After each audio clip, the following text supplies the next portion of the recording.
Addendum SCP-3655-1A.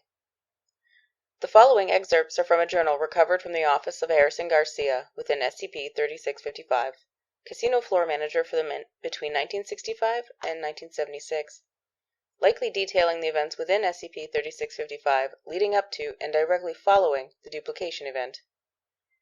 The original Harrison Garcia died of natural causes in 2004. December 10th, 1966. I finally have my extra security on the cards. Hopefully they'll work wonders on the festival rockets kicking in. I'm always grateful for extra muscle around this time of year, even if they are a little rough around the edges. Secure doors being left unlocked, excessive force, grown men confused about the building layout, typical stuff. They may not be the smartest bunch, but I'll whip them into shape. At least I'll try. December 15th, 1966. Huge swell of people in the hotel today. I have business to attend to, so you have to forgive a short entry for tonight. At least when you finally get around to reading this. Security is still wandering around like headless chickens, but I have a hunch we'll get all we need to set up big tonight. December 16th, 1966. This isn't right. None of this is right. Things have taken a turn for the worse around here, and I'm not talking about profit margins. Don't ask how it happened. Don't ask who the hell was responsible. I'm shaking just writing this because no one knows where we are. What the hell is going on? Or how are we going to get out of this? 1 minute it's business as usual, and the next all hell starts breaking loose. Whatever it was, I wasn't there to see it. But there's nothing out there now, nothing at all recognizable. And the staff I sent out to investigate still haven't come back. I have hundreds of terrified patrons banging at my door, and we've yet to establish anything resembling order amongst them. God help us. Give me strength, Coraline. December 17th, 1966. Somehow, we've managed to get a grip on the situation, however bleak the circumstances. We've assembled all the survivors we could find in the casino, since outside the building is in no man's land now.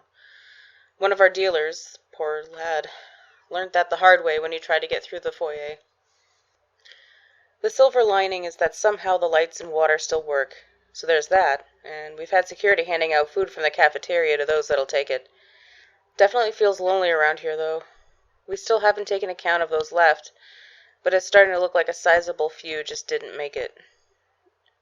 As for the survivors, a fragile peace has taken hold, but I'm worried about how long it'll last, and terrified about the long run.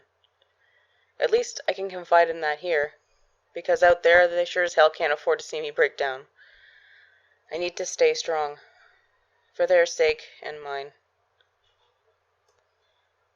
December 18th, 1966.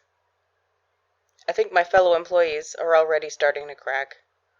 I had to stop a colleague of 5 years from heading back to the cage and allowing the exchange of chips for cash, not to mention the restaurant staff from selling food and booze like nothing's the matter.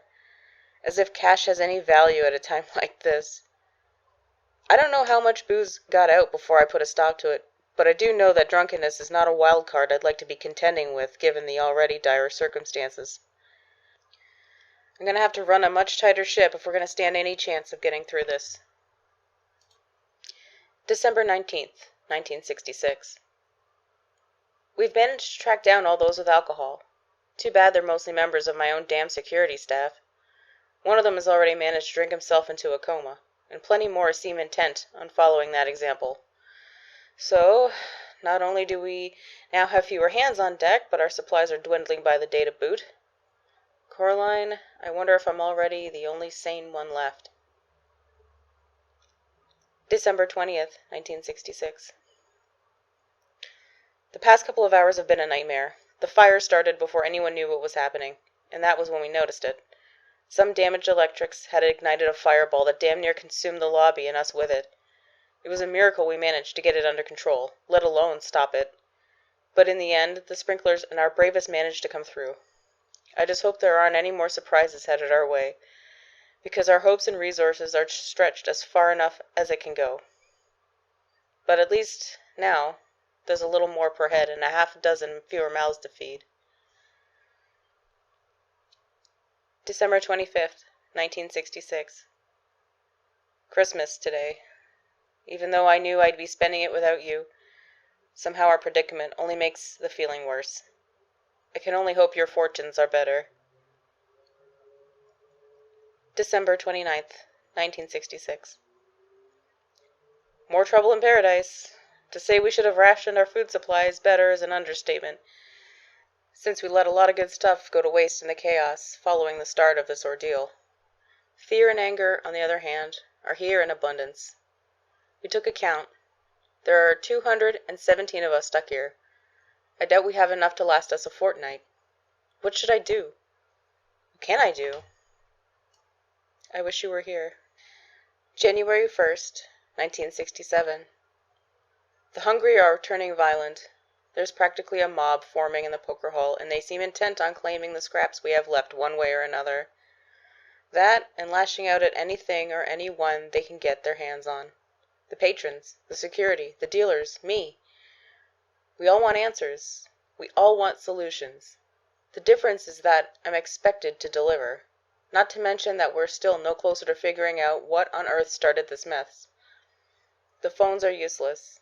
We can't get a radio signal. We're cut off. Yet, still, fixing this mess is my duty. Why else am I here, separate from you? No matter the odds, I have to try. January 5th, 1967. I've tasked the few workers who will still obey with keeping those who have kept the order safe. But the rest have all turned on us by now. My hands are tied.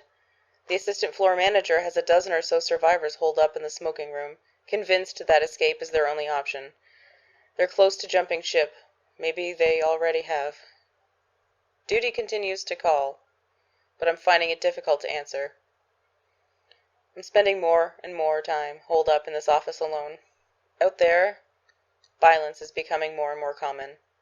So it seems like a smart enough move for now, but the hunger is only getting worse. January 6th, 1967. I'm writing this to try and dull the nagging pain in my stomach, and keep some spark of hope going in the darkness outside. More and more are abandoning the casino in favor of whatever lies out there. But I don't blame them. The people still here are changing, driven mad by panic, hunger, and desperation. I haven't eaten in days, and even though I hate to admit it, even I'm struggling to keep a level head and a clear mind. And so this is starting to look more and more like the end. Coraline, you seem so impossibly far away. January 10th, 1967. My hunger continues to grow, but some have found a solution to theirs. Dozens missing, dozens dead. But I suppose I should have expected this. They came here to gamble, and gamble they will, whatever the odds. To eat or be eaten. All down to a roll of the dice. I can only refuse. Keep my dignity for whatever it's worth. For now, I'm still safe in my office. It's preferable to the destruction and depravity that lies beyond. I can hear them, even now. The rolling of dice, the spin of the roulette wheel, the inevitable screams and whoops of crazed mania that follow. Then, at last, silence, until the next round. What happens when they need new suckers for their little game? January 12th, 1967. The final log. My luck has run out, and it appears my time is up. They're at my door now, and in a few short moments they'll be upon me, so I'm writing now for anyone who will listen, to preserve what happened here, to ask why. Know that I tried to hold things together, tried to do my duty, tried for the people that matter most. It was only the promise of a better future that brought me here, and even if I can never share that with those I love, I can share this message of regret with you. Tell Coraline I'm sorry. End log. This has been Addendum 3655-1A.